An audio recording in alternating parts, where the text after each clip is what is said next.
session now.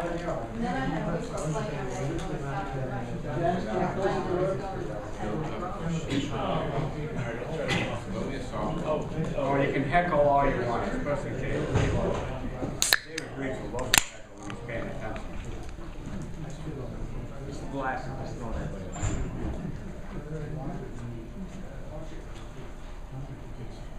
Okay, good afternoon. Thank you for coming to our breast conference. This is an exciting time for both Fieldcomm and OPC Foundation. The cooperation that we've actually been doing together has been going on for quite a few years.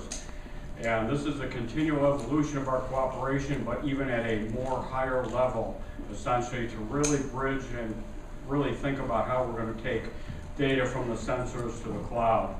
And that's about, exactly what we're trying to do. And we're going to take on a lot of different things with the collaboration that we're doing between our organization. It's actually to do a lot of what I'll call harmonization of data standards and harmonization of data across a lot of different disparate devices. So the end users have spoken. They're tired of the frustration of interoperability. They're tired of the same devices having different data types and different names. And we're going to take that on and we're going to make that problem go away through the effort we're going to start doing. So I'm going to start off. Ted Masters here is from Fieldcomm. What is your official title? The president of Fieldcomm? Whatever it is. And I'm Tom Burke, and I'm the president and executive director of the OPC Foundation. We really thank ARC for we're platinum sponsors. And that's an exciting opportunity for us. We're doing a session, thank you Andy, we're doing a session on Wednesday, and we're also participating in a number of panels on Thursday morning as well. So Ted, you want to take over next? Let's start here. Sure. You want to say a few words just about the collaboration? Oh, I should. I guess. So this is our roadmap. I forgot which order the slides came in. So this is our cooperation of when we started. And initially when OPC and the Fieldcomm group really started together, it was all based on the FDI technology and what we're doing with EDDL. And specifically, we started that whole initiative really in the 2004 timeframe. And that was the basis of FDI. FDI was, Profibus Foundation, HART, FDT, and OPC. And we recognize this as a unique opportunity for standardization of, essentially device configuration across process automation. We want to take this to the next level. So over periods of time, we continued doing this. The FDI did become an IEC standard. That's 62679. The OPC way, we actually have a standard. It's 62541. And we've also built a specification that actually takes a lot of that information that we defined in process automation for FDI, and we've abstracted this into another IEC specification specifically for devices. So the intention of the effort we're doing now will really go for process automation and discrete, and now with the engagement that we're putting together essentially in 2016, and now really forming a working group here in 2018 to really take on the whole concept of harmonization of data for process automation and beyond. And you know what my spiel is all the time. I talk about data, but I talk about information integration. And the tight partnership that we have between our two organizations now really will realize the opportunity for us to have standardized data, leveraging all the analytics and making this useful information that we pump into the cloud. And that's the whole basis for our cooperation between us. So that's kind of our cooperation roadmap. Again, it's not something that we did new, but we're going to do it a lot better now from what we started in 2004. Okay. Thank you, Ted. Thanks a lot. So thanks. As Tom said, there's a history of cooperation. I'm relatively new in this business, only 5 years, so I think that's very new. So my experience with the cooperation is really around FDI, and FDI, as you know, standardizes things on a device-to-host level. What we're talking about now, as Tom has explained, is standardizing on data up at the cloud level. So we're really, you might say we're taking our collaboration to a higher level, but it's actually taking it to a lower, more detailed level, or a drill-down level as well.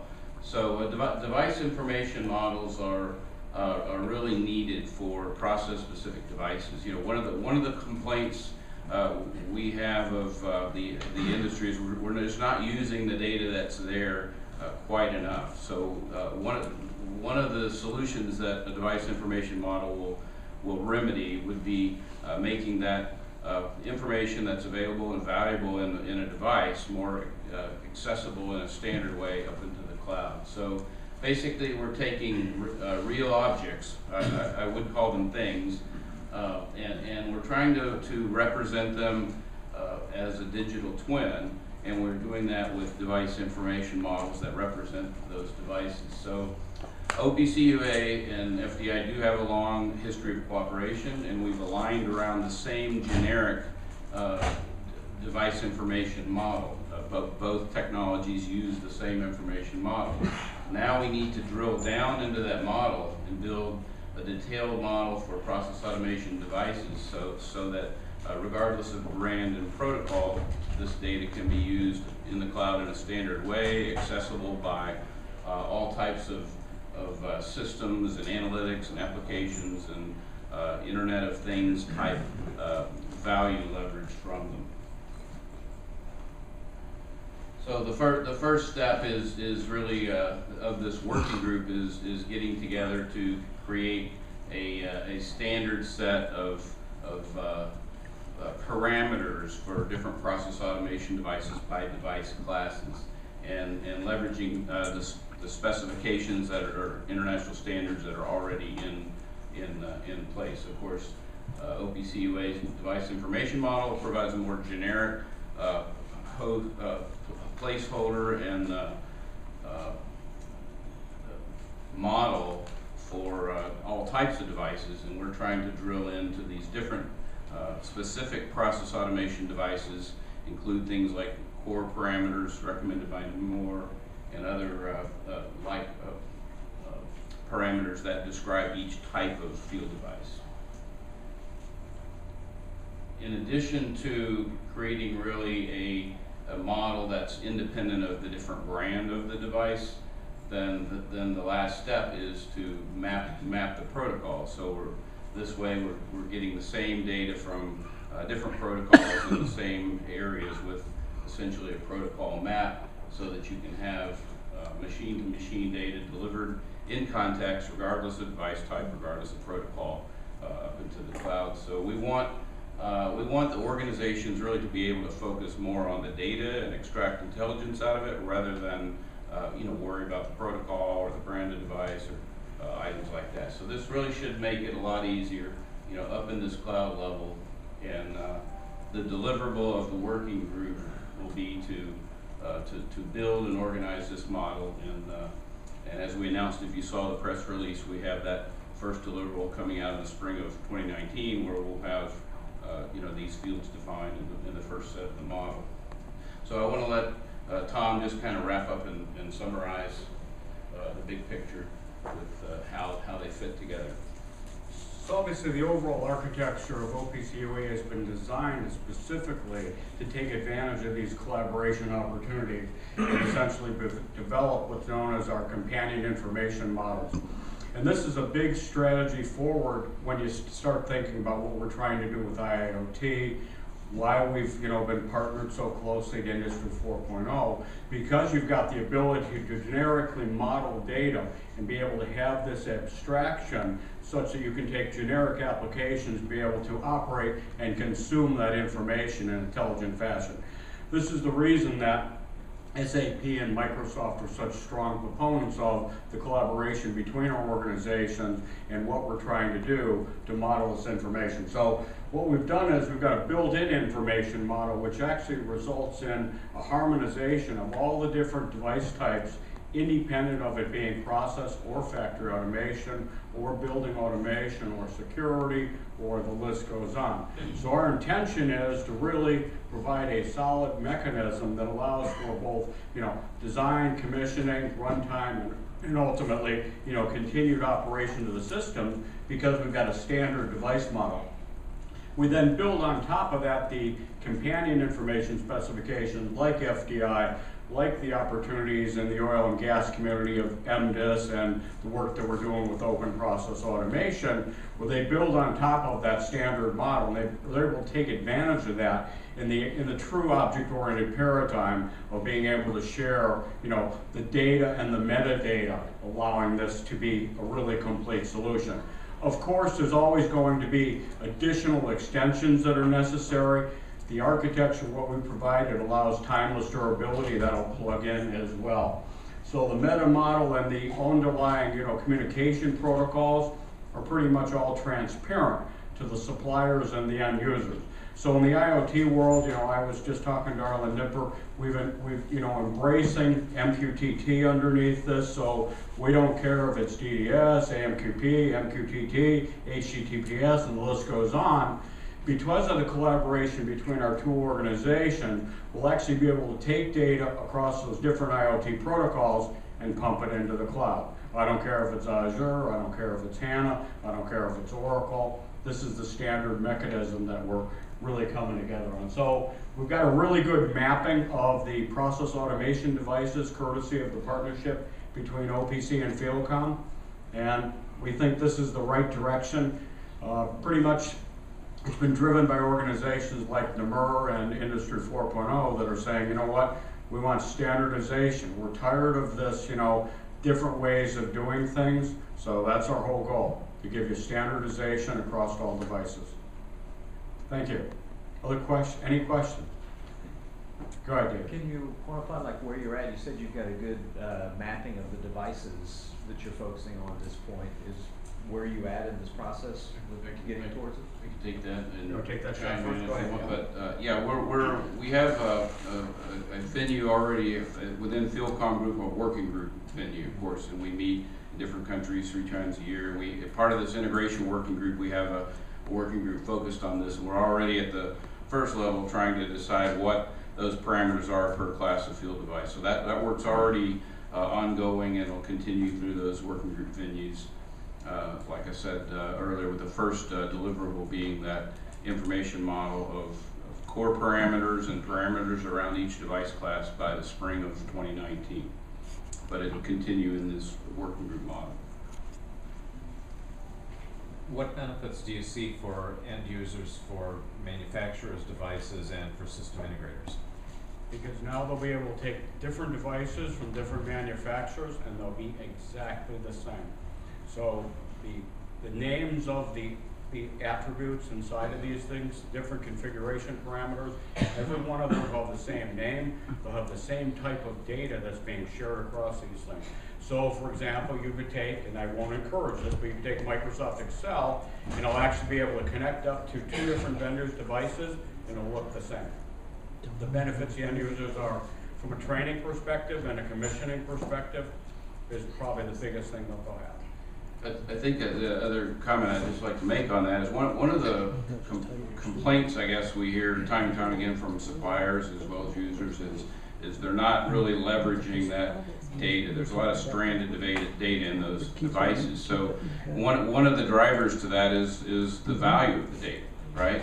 So what this solution enables is it enables the data to get out there in a uniform way where analytics and all types of enterprise applications and systems can leverage that data and turn it into value. And I think that will really drive, the need for more data. So we've had kind of got a stumbling block on proving the value of data in field devices, and I think this will really, really show how you can turn it into value.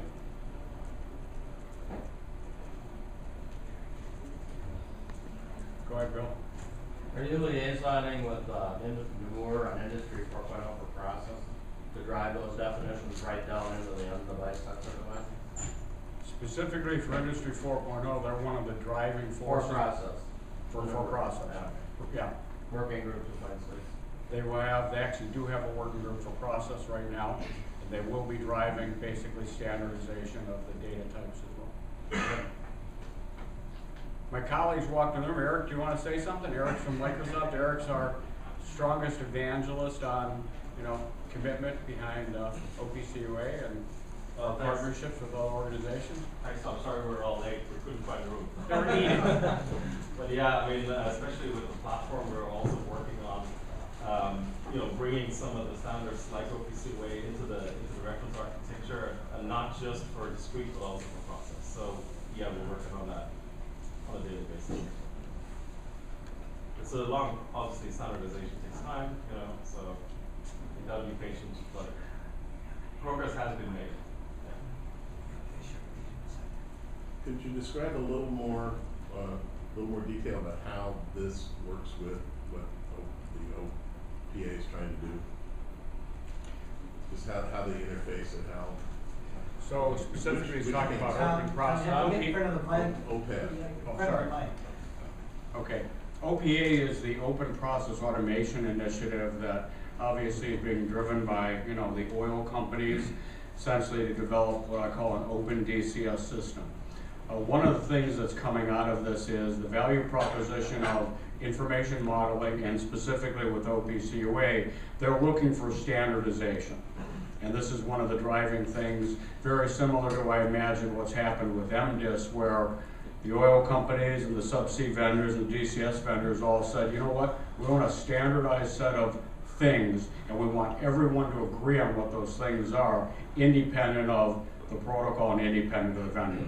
So I expect that the same thing will occur with the Open Process Automation Initiative.